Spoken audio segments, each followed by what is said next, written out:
جو مسلمان علماء 12 ربیع الاول منانے کے مخالف ہیں، ان کا کہنا یہ ہے کہ 12 ربیع الاول کو منانا ایک بدعت ہے۔ بدعت اس دینی عمل کو کہتے ہیں کہ جو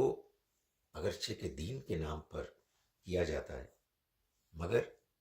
اس عمل کو اللہ کے پیغمبر صلی اللہ علیہ وسلم نے مسلمانوں کو دین کی حیثیت سے پیش نہیں کیا۔ اللہ کا دین وہی ہے جو اللہ کے پیغمبر صلی اللہ علیہ وسلم نے مسلمانوں کو دیا قرآن مجید میں اور سنت میں۔ اگر کوئی شخص یا کوئی گروہ اس کے علاوہ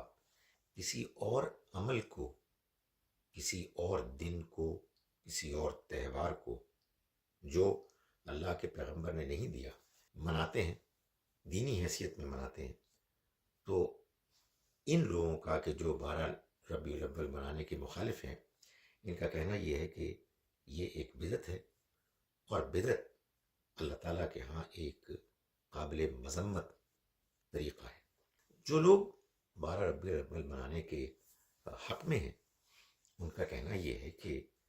نبی اکرم صلی اللہ علیہ وسلم کی پیدائش کا دن ہے، آخر ہم اس میں کیوں خوشیاں نہ منائیں؟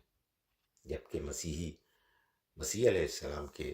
یوم پیدائش پر خوشی مناتے ہیں، تو ہم کیوں نہ منائیں؟ ان کا کہنا یہ ہے کہ کوئی دینی عمل نہیں ہے، یہ مسلمانوں کی اپنی خوشی ہے، وہ خوشی کا اظہار کرتے ہیں۔ یہ کیسے ہو سکتا ہے کہ وہ اپنے ان جذبات کو دبائے رکھیں کہ جو فطری طور پر پیدا ہوتے ہیں، مسرت کے، شکرانے کے، کہ اللہ کے پیغمبر صلی اللہ علیہ وسلم اس دنیا میں تشریف لائے اور اس روز تشریف لائے۔ یہ بات بھی ہے کہ وہ قرآن مجید کی وہ آیت کے جو سورہ مریم سورہ نمبر 19 میں ہے، آیت نمبر 33،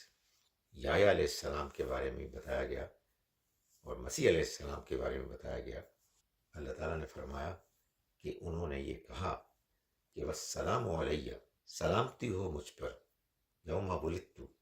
جس دن میں پیدا ہوا، ویوم اموت، اور جس دن میں اس دنیا سے رخصت ہوں گا، ویوم ابعث حیا، اور جس دن میں اٹھایا جاؤں گا۔ تو ان حضرات کا کہنا یہ ہے کہ اللہ نے قرآن مجید میں بھی پیغمبروں کے بارے میں یہ بتایا کہ جس دن وہ پیدا ہوتے ہیں وہ بڑا مبارک دن ہوتا ہے، تو آخر اس مبارک دن کے مبارک ہونے کو ہم کیوں نہ منائیں؟ یہ بنیادی دونوں طرف کے استدلالات، ان کے دلائل ہیں۔